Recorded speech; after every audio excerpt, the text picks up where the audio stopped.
Je me suis senti très libre, oui. Le monde s'était restreint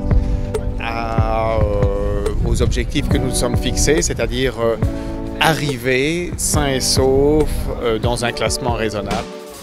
Et direction le camp de base du Pico Valletta. On a réussi à rester ensemble en fait. C'était une gageure au départ, on n'avait jamais fait d'essai, on ne s'était pas entraîné ensemble. Et on a réussi à trouver une symbiose qui nous permettait d'avancer au même rythme malgré les différences de vélo, de régulation, de puissance, de surface de panneau, tout ça.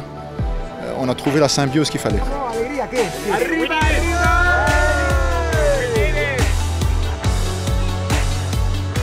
J'aimais le géoracing qui nous montrait les uns avec les autres et qui était plutôt une force que je trouvais motrice. Alors il y avait une certaine forme de pression, mais c'était une pression qui était une pression positive.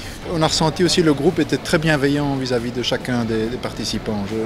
Dès qu'il y en avait un qui était en difficulté, les autres sont prêts à aider même s'ils sont loin, donc c'est difficile d'intervenir, c'est fait.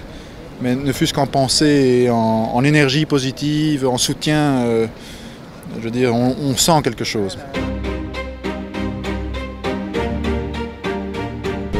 On a reçu bien sûr beaucoup de marques d'intérêt, de curiosité de la part des personnes lorsqu'on s'arrêtait.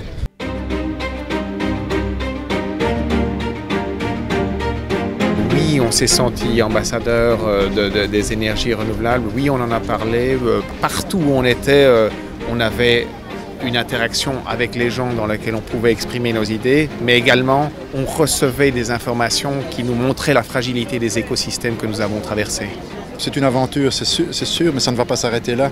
Avec ce réchauffement climatique, on sent vraiment qu'on est dans un système fragile, plus que jamais.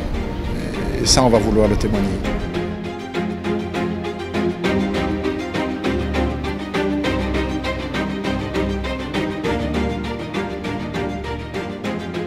Je crois aussi que je ne ferai ça qu'une fois, tu vois, d'aller au contact des choses d'une manière privilégiée. Rien ne vaut l'Europe dans cette diversité culturelle, architecturale et dont les contrastes sont très tranchés, que ce soit évidemment par les langues, mais par une culture, par une nourriture, par une beauté de paysage. C'est frappant, c'est riche et honnêtement c'est un trésor.